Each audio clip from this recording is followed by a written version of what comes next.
அனைவருக்கும் வணக்கம் பிள்ளைகள்.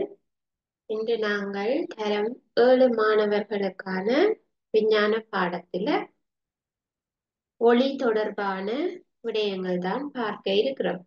இப்ப நாங்க இறுதியாக வகுப்புல பார்த்த விடயம் ஒளி தொடர்பாக சூரிய கிரகணம் மற்றும் சந்திர கிரகணம் போன்றவை ஆகும்.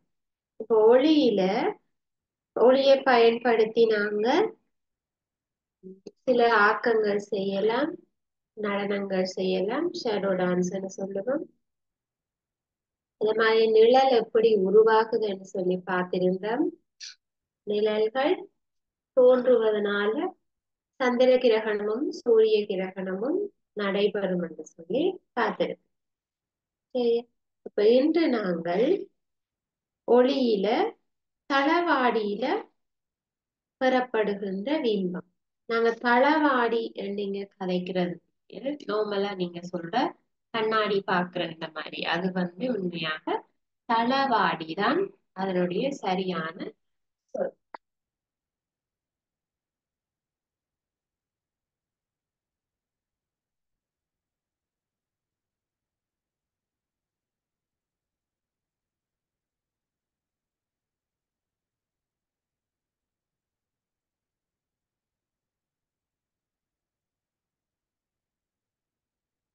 தளவாடியில் பெறப்படும் பிம்பங்கள் தொடர்பாக பார்த்து இருக்குது. இப்ப தளவாடி என்றா கண்ணாடி. அப்ப கண்ணாடி என்று நாங்கள் சொல்லுவது பிள்ளைகள், இப்ப இரண்டு பக்கமுமே ஒளி புகவிடக்கூடியதாக இருப்பதுதான் பிள்ளைகள் கண்ணாடி என்று சொல்லுவோம். இரண்டு பக்கமும் ஒளி செல்லக்கூடியதாக பாருங்க. கண்ணாடி கிளாஸ்ல வர போத்தல், கண்ணாடி கிளாஸ்ல வர கப்புகள், அதைத்தான் நாங்கள் கண்ணாடி என்று சொல்லுவோம். அதாவது ரெண்டு சைடும் அதுக்குள்ளால ஒளி போகக்கூடிய மாதிரியாக இருக்கும் கண்ணாடி. இப்ப கண்ணில போடுறோம் பாருங்க கண்ணாடி, அந்த கண்ணாடியினால லைட் என்ன செய்யுது, உள்ளுக்கே ஊடுருவி போகுது.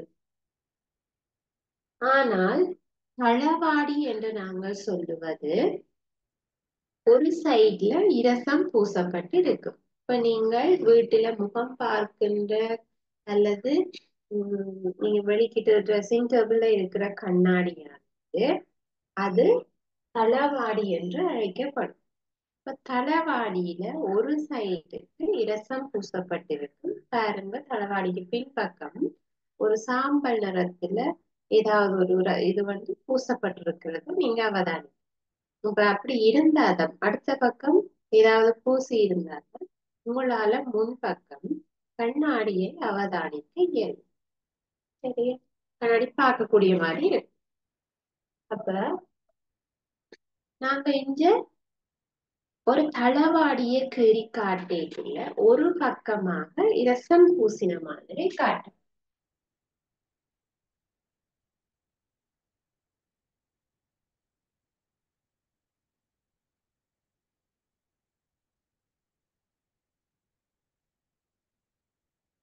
இப்படித்தான் நாங்க ஒரு தளவாடிய கீறி காட்டுவோம். ஒரு நேர்கோடு போட்டு அதனுடைய பின்பக்கமாக இரசம் பூசப்பட்டது போல நீங்க கீறி காட்டினா இது ஒரு தளவாடி என்று நாங்க எடுத்துக்கொள்வோம். சரியா? அப்ப முகம் பார்க்கிற கண்ணாடியில உங்களோட பிம்பம் தெரியும்.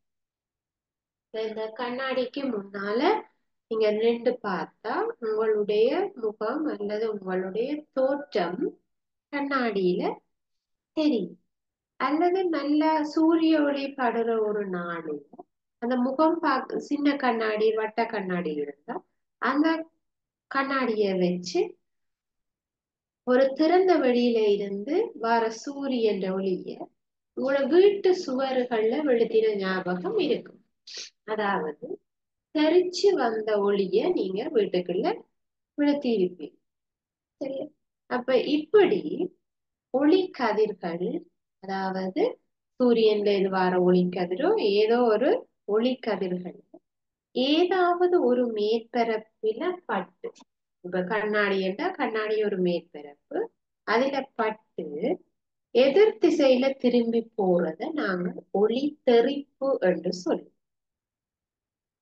ஒளி தெறிப்பு என்று சொல்லுவோம். அதுவும் மிக அழுத்தமாக உள்ள மேற்பரப்பில தான் என்ன செய்யும், ஒளி நன்றாக தெறிப்படையும்.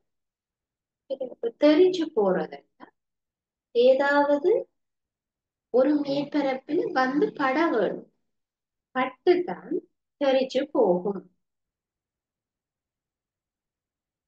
சரியா? ரைட். இப்ப எங்களுக்கு உம் நிலாவில இருந்து கிடைக்கிற ஒளியானது, நிலவின் மூலம் கிடைக்கிற ஒளியானது சூரியனில இருந்து தெரிச்சு வருகின்ற ஒளிக்கதிர் சொல்லி பார்க்கிறது. அதே போல எங்களுக்கு சூரியன்ல இருந்து வர ஒளிய கண்ணாடியை நோக்கி நாங்கள் பிடிச்சோம், அது கண்ணாடி தளவாடியில பட்டு தெரித்து செல்லும். இதை சொல்றது தெரித்து வர கதை, தெரிப்பு.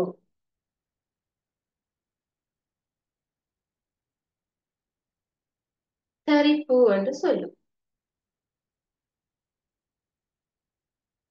தெரிச்சு வர கதிர். இது சூரியன்ல இருந்து வந்து படுற கதிர். இது தெரிச்சு வர கதிர் என்று சொல்லும். சரியா? ரைட். இப்ப தளவாடியில தோன்ற பிம்பம் எப்படி இருக்கு?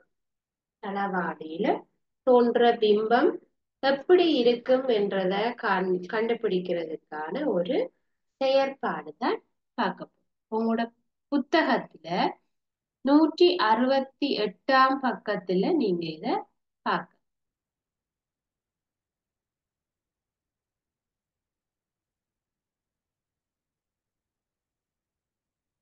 பாருங்க.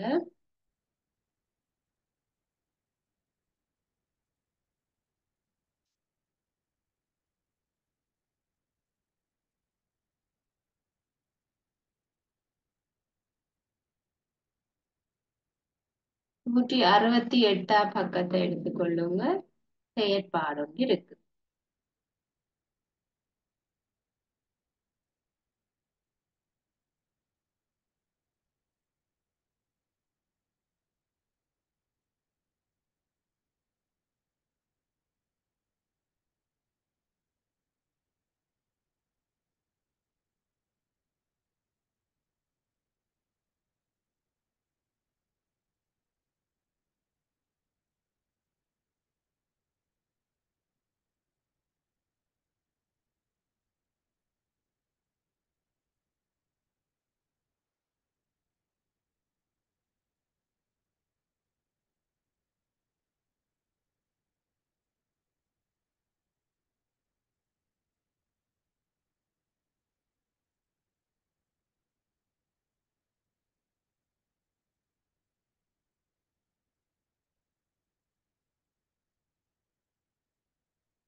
செயற்பாடு 9.5. செயற்பாடு 9.5. இந்த பிராக்டிகல்ல என்ன செய்திருக்கணும்னா, தளவாடியில் தோன்றுகின்ற பிம்பத்தினுடைய இயல்புகளை அறிய போய், அதாவது கண்ணாடியில நாங்க பார்க்கிற பொருளினுடைய பிம்பம், அதாவது அதுல தோன்றுகிற பிம்பத்தின் இயல்பு எப்படிப்பட்டதாக இருக்கிறது சொல்லி பார்க்க போறோம். அதற்கு தேவையான பொருட்கள் எடுத்திருக்கணும். பாருங்க, தளவாடி, அதாவது இந்த ஒரு கோடு போட்டு இதுல ரசம் பூசப்பட்டிருக்கிறது தளவாடி. மெழுகுவர்த்தி ஒன்று எடுத்திருக்கணும். இதுதான் மெழுகுவர்த்தி. சரியா? எரிய வச்சிருக்கு. அடிமட்டம் ஒன்று எடுத்திருக்கு, அளந்து பாக்குறது எவ்வளவு தூரத்துல இந்த மெழுகுவர்த்திய வச்சிருக்கிறோம், அதோட பிம்பம் எப்படி தோன்றுகின்றத பார்க்க. சரி, படத்தில் காட்டியவாறு தளவாடியின் முன்னால் அடிமட்டத்தை வைத்து அதன் முடிவிடத்தில் கொளுத்தப்பட்ட மெழுகுதிரிய பொருத்தல். இப்போ ஒரு ரூலர் ஒன்றை வச்சு சரியா? அது முடியிற இடத்துல ஒரு மெழுகுதிரிய கொளுத்தி வைக்கணும். தளவாடியில் தோன்றும் பிம்பத்தின் இயல்பை நன்கு அவதானியுங்கள். அப்ப தளவாடிக்கு முன்னுக்குத்தானே இப்ப கொளுத்தி இருக்கிறோம். சோ இதனுடைய பிம்பம் இதுல இருக்கிற தளவாடியில விழும். மெழுகுதிரி எரியிற மாதிரி ஒரு பிம்பம் ஒன்று விழும். பிம்பத்தின் இயல்புகள் தொடர்பாக உங்கள் அவதானங்களை கீழே அட்டவணையில் குறித்துக் கொள்ளுங்கள். அப்ப இந்த அட்டவணையை போட்டுக்கொள்ளுங்க. இயல்புகளை பார்ப்போம். பிம்பத்தினுடைய இயல்புகள் அட்டவணையை போட்டுக்கொள்ளுங்க. அவதானம் என்ன? திரையில பெறக்கூடியதாக இருக்கிறதா, பெற முடியாததாக இருக்கிறதா? முதலாவது. நிமிர்ந்ததாக இருக்கிறதா, தலைகீழானதாக இருக்கிறதா? இரண்டாவது. பிம்பத்தினுடைய அளவு மூன்றாவது. பிம்பத்தினுடைய அளவு என்றால் நீங்க வைத்த மெழுகு திரியின் பிம்பம் நீங்க வச்ச பிம்ப அதாவது மெழுகு திரியின் அளவில் இருக்கு, அதை விட பெரிதாக தெரிகிறது, அதை விட சிறிதாக தெரிகிறது. அதுதான் பிம்பத்தினுடைய அளவு. நான்காவது, பிம்பத்தில் பலம் இடம் மாறி தென்படுகின்ற தன்மை. இப்ப நீங்க தளவாடிக்கு முன்னால போய் நின்று உங்களுடைய வலது கைய உயர்த்தும் பொழுது கண்ணாடியில உங்களுக்கு பார்க்கல அதுல இடது கை உயர்த்துற மாதிரி இருக்கு. சரியா? அப்ப அத சொல்றது என்னது? உங்களை இடம் மாறி தென்படுகின்ற தன்மை. நேர் மாறி சரி நீங்க செய்யறது மாறி கண்ணாடியில தெரியும். சரியா? அப்ப இது மாறி தென்படுகின்ற தன்மை என்று சொல்லும். ஐந்தாவது, பிம்பம் அமைந்துள்ள இடம். இந்த அட்டவணையை நீங்க போட்டு வச்சுக்கொள்ளுங்க. இதுல இருக்கிற விடயங்கள் வச்சுக்கொண்டு அவதானம் என்ன என்று சொல்லி பார்ப்போம்.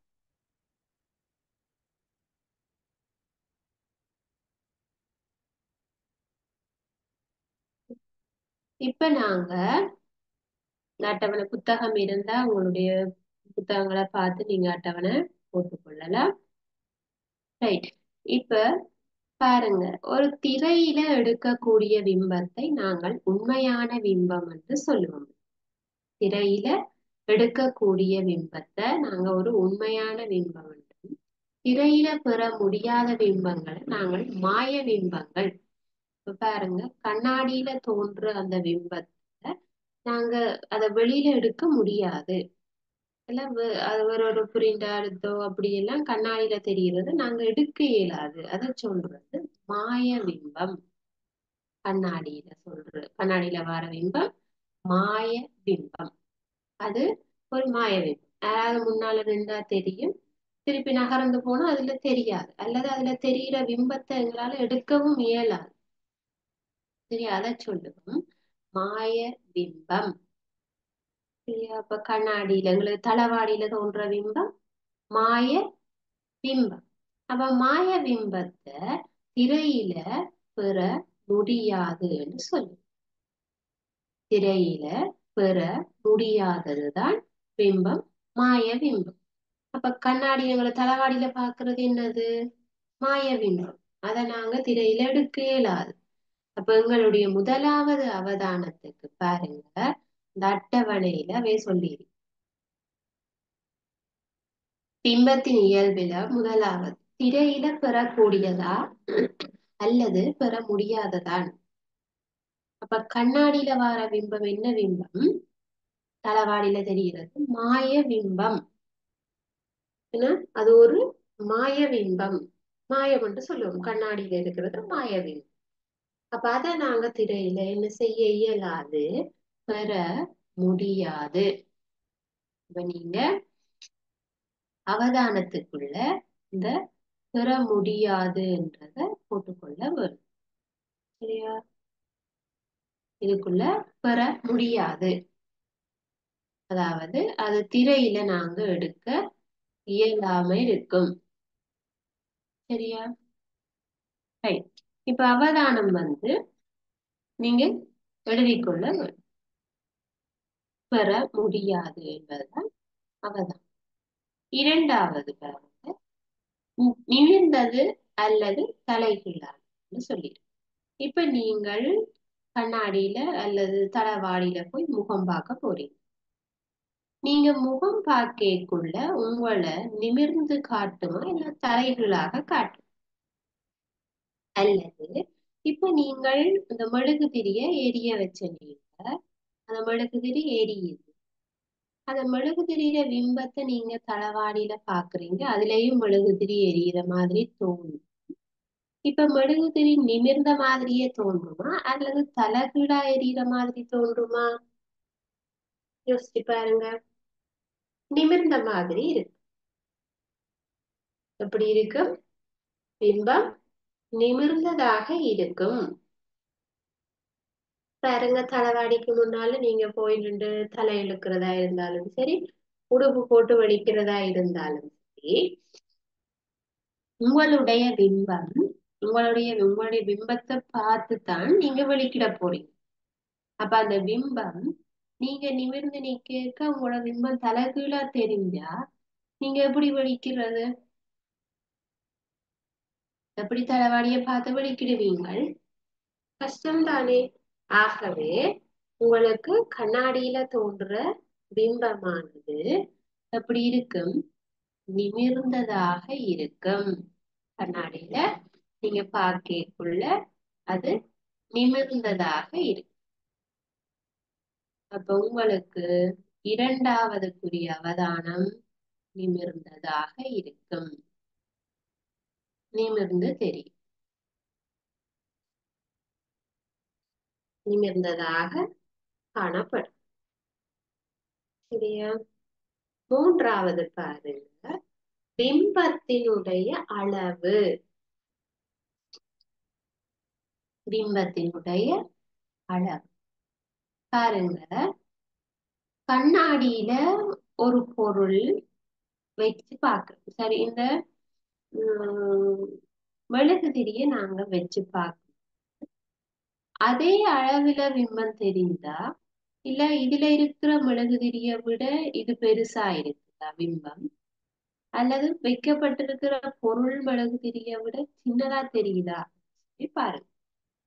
இப்ப இந்த ரெண்டு பொருளுக்கும் பிம்பத்துக்கும் இடையில உங்களுக்கு பிம்பத்தின் அளவில ஏதாவது சேஞ்ச் இருக்கா? பிம்பத்தினுடைய அளவு. அளவுன்னு சொல்றது இது கூடவா குறையவா என்ற அளவு. பெரிதாக இருக்கிறதா சிறிதாக இருக்கிறதா அதே அளவில் இருக்கிறதா என்பதுதான் அளவு.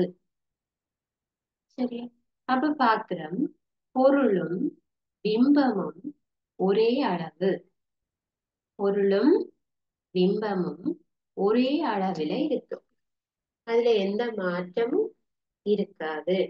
சரி, ஏன் பிள்ளைகள் கணக்கு இப்ப நீங்க கண்ணாடி பார்க்கல ஒரு மெல்லிய பிள்ளை ஒரு மெல்லிய சின்ன பிள்ளை போய் நின்று பார்த்தா கண்ணாடியில அது மெல்லிய அளவைத்தான் காட்டும். ஒரு உடம்பான ஆள் போய் நிக்க குண்டாகத்தான் காட்டும்.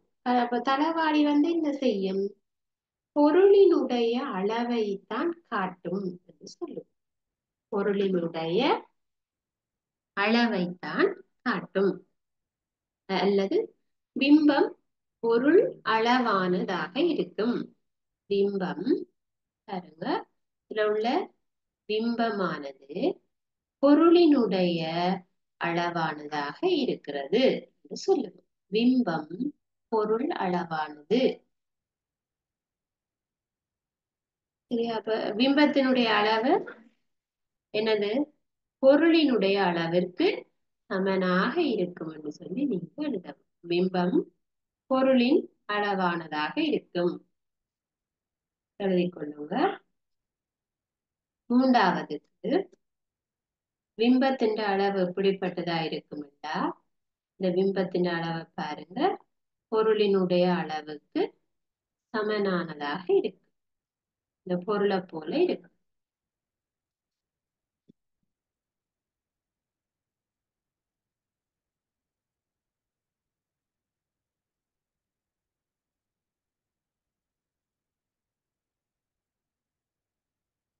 நாலாவது பாத்தீங்கன்னா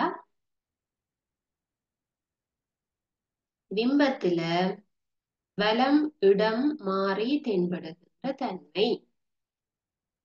சரி, அப்ப வலமும் இடமும் மாறி தென்படுதுன்னா இப்ப நீங்க உங்களோட கண்ணாடிக்கு முன்னுக்கு வலது கை உயர்த்தினீங்கன்னா அது இடது கையை காட்டும்.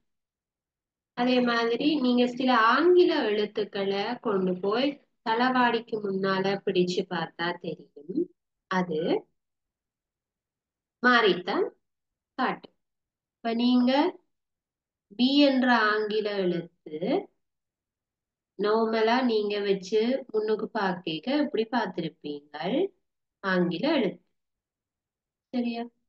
அத நீங்க தளவாடியில கொண்டு போய் வச்சா அது மற்ற பக்கமாக காட்டும். ஆங்கில எழுத்து மாறி உங்களுக்கு அது காண்பி, அதாவது எழுத்து மற்ற பக்கமாக தோன்றும். பி மாறி தெரியும். சரி, சரியா? அப்ப இதனால இத சொல்றது பிம்பத்தில இடம் மாறி தென்படும். அது சரி, அவதானம் இடம் மாறி தென்படும். ஆனா இப்ப நாங்க ஒரு மெழுகுதிரிய வச்சு பார்க்கல, அந்த மெழுகுதிரி அதுல எந்த வித்தியாசமும் இல்லத்தானே பிள்ளைகள். முதலும் மெழுகுதிரி மாதிரித்தான் எரியும், பிறகும் உங்களுக்கு அதே மெழுகுதிரி எரியிற மாதிரி தென்படும். சரி, அப்ப உங்களுக்கு ரெண்டுமே மெழுகுதிரி மாதிரித்தான் இருக்கும், அதுல எந்த வித்தியாசங்களும் இருக்காது. ஆனா ஆங்கில எழுத்துக்கள் என்றால் எங்களுக்கு கட்டாயம் வலம் இடம் மாறித்தான் காட்டும். சரி, அப்ப இது எங்களுக்கு நாலாவதுக்கு என்ன அவதானம் போடலாம்? வலம் இடம் மாறி தென்படும் என்றது சரி. ஐந்தாவது பிம்பம் அமைந்துள்ள இடம். பிம்பம் அமைந்திருக்கிற இடம் என்றா பாருங்க, இது தளவாடி, இதுல இருந்து பிம்பத்துக்கான தூரம், இந்த பொருளுக்கான தூரம் இவ்வளவு. பிம்பத்துக்கான தூரம் என்றா மாறி மற்ற பக்கம் இவ்வளவு. இப்ப எங்களுக்கு ஏற்கனவே அடிமட்டம் எடுக்க சொல்லி இருக்குதானே. அப்ப தளவாடியில இருந்து பொருளுக்கான இந்த தூரத்தை அளந்து, அதே மாதிரி தளவாடியில இருந்து பிம்பத்துக்கான இந்த தூரத்தையும் அளந்து பார்த்தா இந்த இரண்டு தூரங்களும் சமனாக இருக்கும். பிம்பம் இப்ப நாங்க தளவாடியில இருந்து எவ்வளவு தூரத்துல கொண்டு போய் இந்த மெழுகுதிரிய வச்சிருக்கிறோமோ அதே போலதான் தளவாடியில தோன்றுகின்ற பிம்பத்தின் தூரமும் சமனாக இருக்கு. இப்ப இத செய்து பார்க்க வேணும்னா நீங்க கண்ணாடிக்கு முன்னால போய் நின்று உங்களோட தளவாடியை நீங்க பார்த்து கொண்டு நிக்க, கண்ணாடியை நோக்கி நீங்க ஒரு ஸ்டெப் முன்னுக்கு வந்தா, இந்த கண்ணாடியில நின்று கொண்டு நீங்க ஒரு ஸ்டெப் கண்ணாடிக்கு முன்னுக்கு வந்தீங்கன்னா அதுக்குள்ள தெரிகிற பிம்பமும் ஒரு ஸ்டெப் முன்னால நிக்கும். நீங்க திருப்ப பின்னாடி போனா, நீங்க திரும்ப பின்னால போனா அந்த பிம்பமும் பின்னுக்கு திரும்பி போகும். அப்ப இதுல இருந்து என்ன சொல்லுவோம்? இந்த தளவாடியில தெரியக்கூடிய பிம்பமானது பிம்பம் அமைந்துள்ள தூரமானது பொருளினுடைய தூரத்துக்கு சமம். பிம்பம் அமைஞ்சிருக்கிற இந்த தூரமானது, தளவாடியில இருந்து பிம்பம் தோன்றுகிற தூரமானது தளவாடியில இருந்து பொருள் அமைஞ்சிருக்கிற தூரத்துக்கு சமனாக இருக்கு. பிம்பத்தினுடைய தூரமும் பொருளினுடைய தூரமும் சமன், ஒன்றுக்கொண்டு சமனாய் இருக்கு. நீங்க முன்னுக்கு நடந்தா பிம்பம் முன்னுக்கு வரும், நீங்க பின்னால போனா பிம்பம் திரும்ப பின்னால போகும்.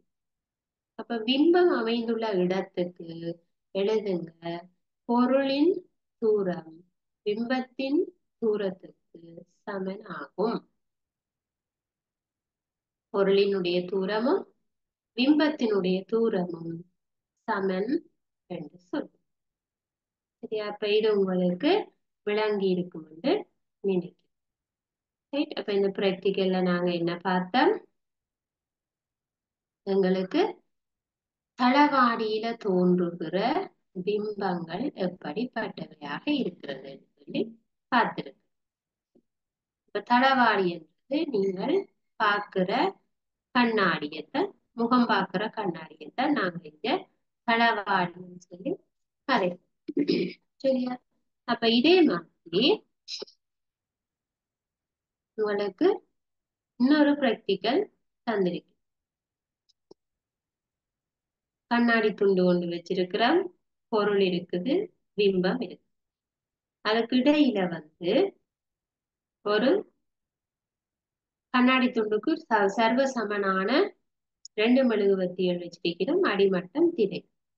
பாருங்க எப்படி செய்யறதுண்டா, படத்துல இருக்கிற மாதிரி இந்த படத்துல காட்டியவாறு கண்ணாடி துண்டு ஒன்றின் முன்னால் அடிமட்டத்தை வைக்கட்டும். இந்த கண்ணாடி துண்டுக்கு முன்னுக்கு அடிமட்டத்தை வச்சு அது முடிகிற இடத்துல ஒரு மெழுகு திரியை நாங்க பொருத்தி கொள்றோம்.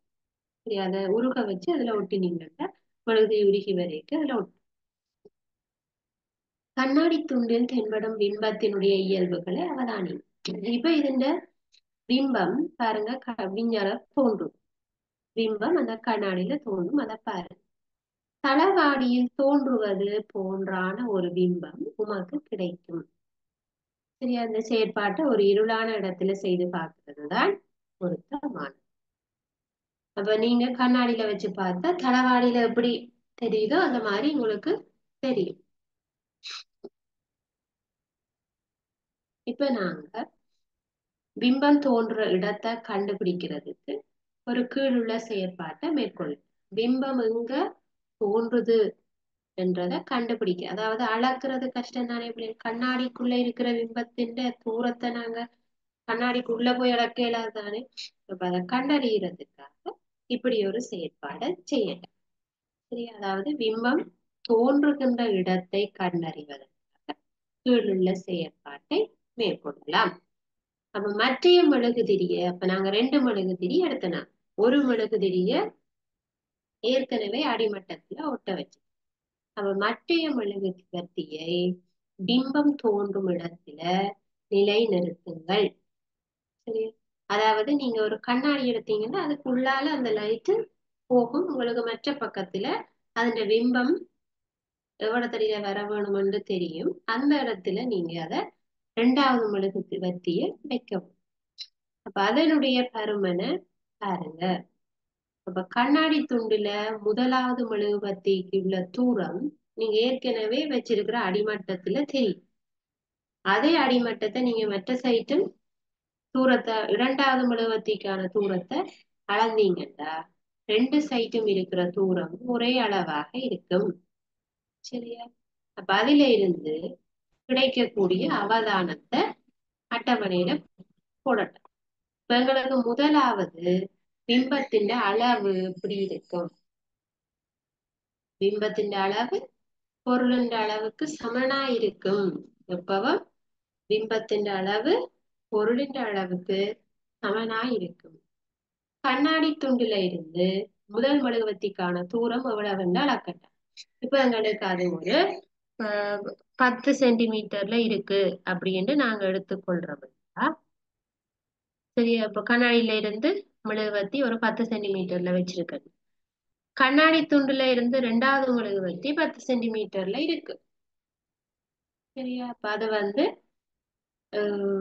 மெழுகுவர்த்தி பொருளின் தூரமும் பிம்பத்தின் தூரமும் சமனா இருக்குன்றத பொருளினுடைய தூரமும் பிம்பத்தின் தூரமும் ஒரே அளவா இருக்கும்ன்றத காட்டும் இந்த செயற்பாட்டில இருந்து. கண்ணாடி துண்டுல இருந்து நாங்க 1வது மெழுகுதிரி வச்ச இடம் எவ்வளவு, கண்ணாடி துண்டுல இருந்து 2வது மெழுகுதிரி வச்ச இடம் எவ்வளவுன்னு பார்த்தா அந்த இரண்டும் ஒரே தூரமாக இருக்கு. இப்ப நீங்க இந்த படத்துல பார்த்தா தெரியும், இதுல இருந்து இவ்வளவு தூரம் பொருள் இருக்கு. அதே கண்ணாடி துண்டுல இருந்து அதே அளவான தூரத்துல பிம்பம் இருக்கு. அப்ப இதுல இருந்து என்ன சொல்லுவோம்? பொருள் என்ற தூரம் பிம்பத்தின் தூரத்துக்கு சமனாக உள்ளது சொல்லி சொல்லும். சரியா? அப்ப நாங்க படித்த விடயங்களை ஞாபகப்படுத்துவோம். நாங்க கண்ணாடியில அல்லது தளவாடியில தோன்றுகின்ற பிம்பங்கள் எப்படிப்பட்டவையாக இருக்கிறது என்று பார்க்கிறோம். அப்ப தளவாடியில ஒரு பொருளை வச்சு நாங்க பார்த்தா அந்த பொருளினுடைய அளவு ஒரே அளவாக இருக்கும். பொருளினுடைய அளவு பிம்பத்தினுடைய அளவுக்கு சமனாக இருக்கும். இப்ப இதை வச்சு கொண்டு நாங்க கீறி பார்ப்போம்.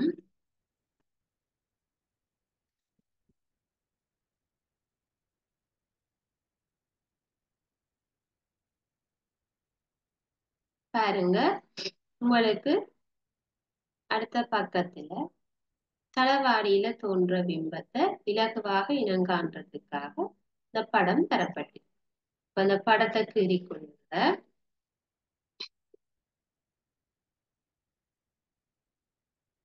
சரியா? நடுவுல இருக்கிறது தான் தளவாடி. அப்ப இதை நீங்க இந்த படத்தை கீறிட்டு இதை நீங்க தளவாடி என்று போட்டுக்கணும்.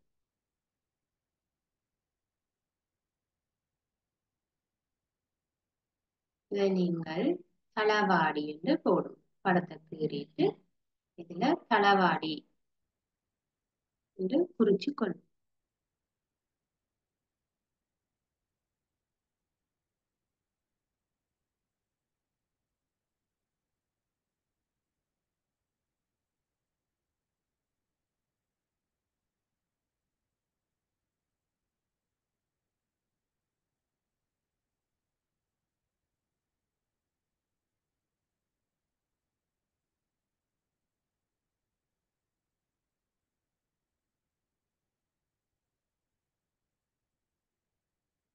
தளவாடி என்று போட்டுக்கொள்ளுங்க.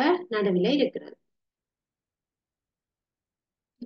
இந்தியால இருக்கிறது பொருள் என்று போட்டுக்கொள்ளுங்க. பொருள் ஒன்றை வச்சு பார்க்கிறோம். அதனுடைய பிம்பம் மற்ற பக்கத்துல தெரியும் என்று தெரிக்காட்டு.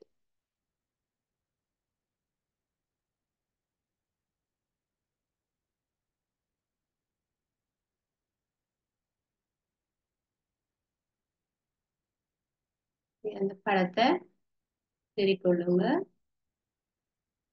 தளவாடிக்கு முன்னுக்கு வைக்கப்பட்ட பொருளும் அதுக்கு பின்னுக்கு தோன்றின பிம்பம். அதே மாதிரி பொருள் வைக்கப்பட்டிருக்கிற தூரமும் ஜல தளவாடியில இருந்து பிம்பம் அமைந்திருக்கிற தூரமும்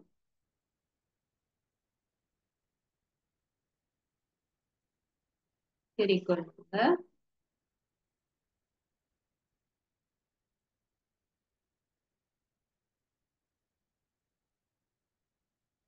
நீங்க இதுல பார்த்து தெரிக்கொள்ளுங்க பிள்ளைகள். பொருளினுடைய தூரமும் பிம்பத்தின் தூரமும் சமனா இருக்குன்றத காட்டும்.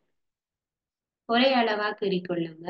பொருளின் இந்த இதுல வச்சிருக்கிற நீங்க அடிமல் ரூலர் இருந்ததுன்னா இதுல ஒரு 2 சென்டிமீட்டர் எடுத்து கீறினீங்கன்னா அடுத்த சைடும் நீங்க 2 சென்டிமீட்டர்ல இந்த பிம்பத்தை கீறிக்கொள்ளுங்க.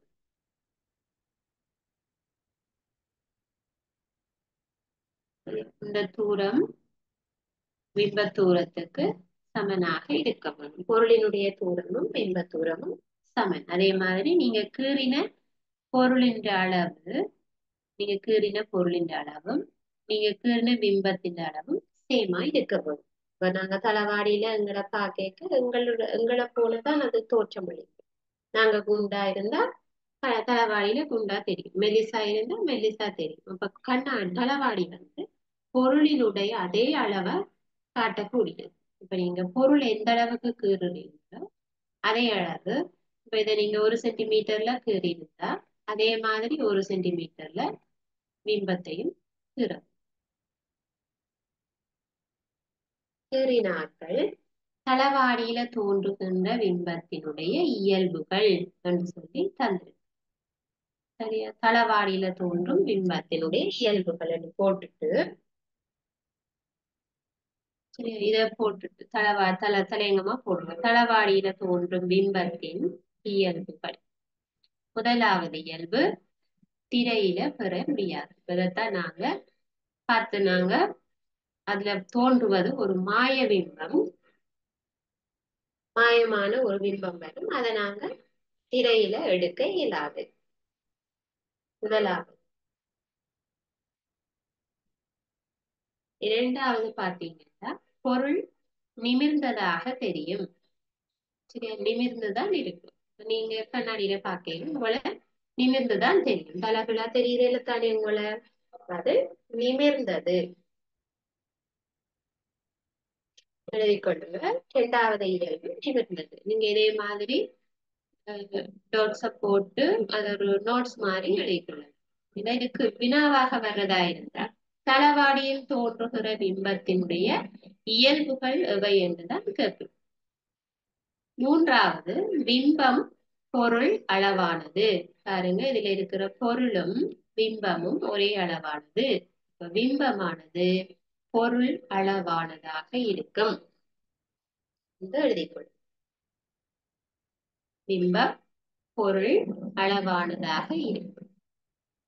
அடுத்தது, பிம்பத்தில பலம் இடம் மாறி தென்படும். அதை சொல்றது பக்க நேர் மாறல். நீங்க தளவாடிக்கு முன்னுக்கு வலது கையை உயர்த்தேக்குள்ள தளவாடி இடது கை உயர்த்துவது போல தென்படுதல சொல்றது பக்க நேர் மாறல் அடைதல். பக்க நேர் மாறல் அடைதல் என்று சொல்லும். சரியா? அடுத்தது பாருங்க, ஆடி பிம்பம் ஆடியின் பின்னால் தோன்றும். அப்ப பிம்பம் எங்க தோன்றும்டா, அப்ப எங்களுக்கு ஆடிக்கு பின்னாலதான் அந்த பிம்பம் தோன்றும். பாருங்க, இதுல இருக்கிற பொருள் அதோட பிம்பம் ஆடி. ஆடி என்றா இதைத்தான் சொல்லுவோம் இல்லையா, ஆடி தளவாடி. அப்ப ஆடிக்கு பின்னால தோன்றும் என்று சொல்லும்.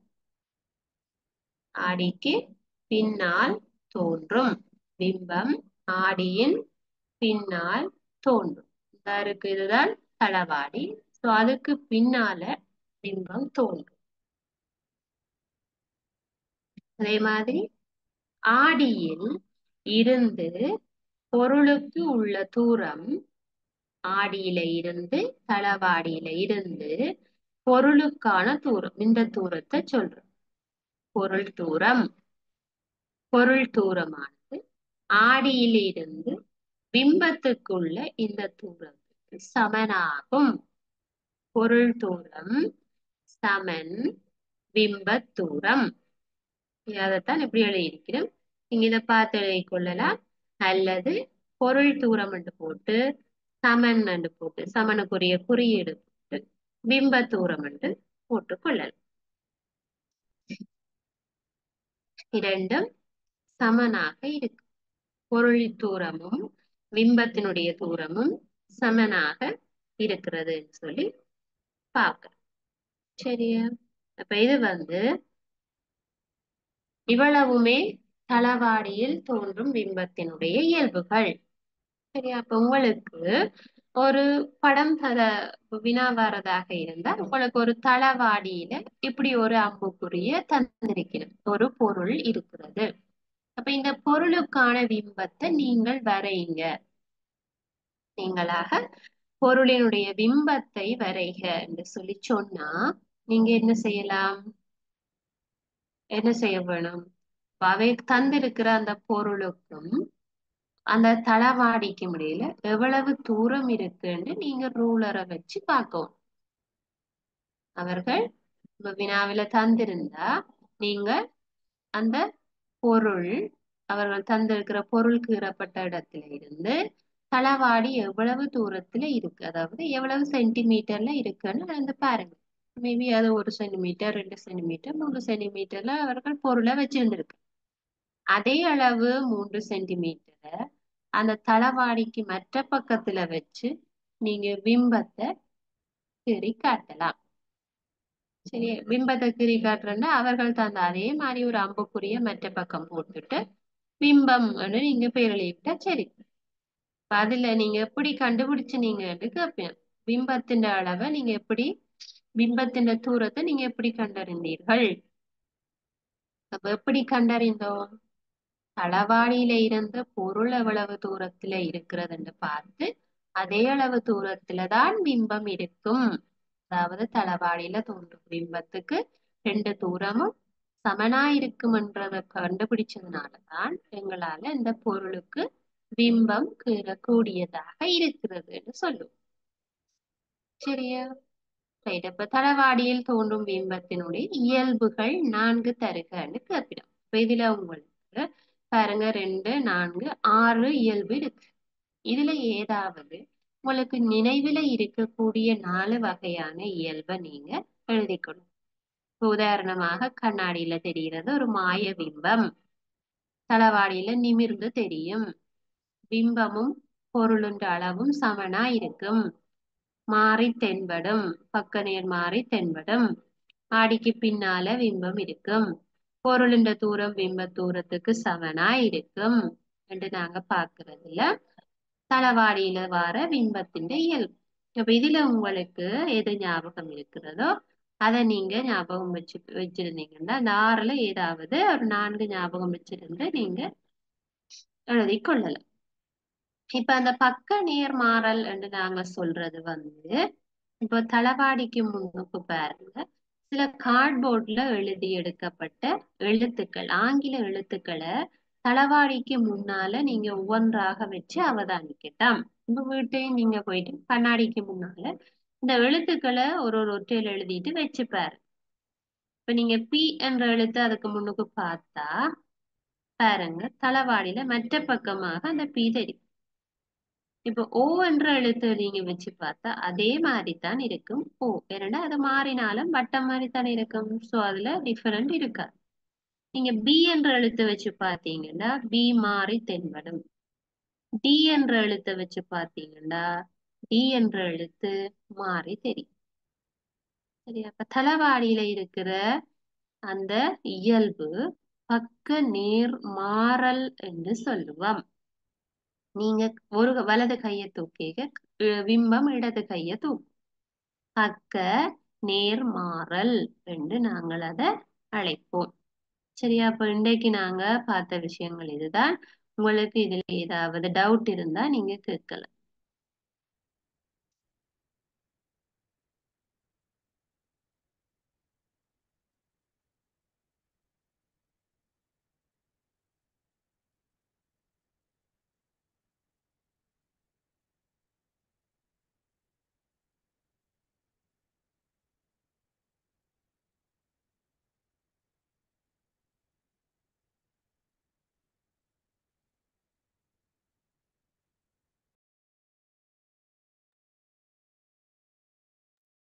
மேம் ஸ்கிரீன் இன்னும் இருட்டா இருக்கு மேம். அவர் விட்டு விட்டு வருது அதனால ஓகே.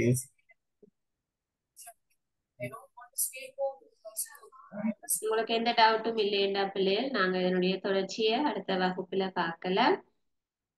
தொடர் வகுப்பை நிறைவு செய்யறோம். தேங்க்யூ.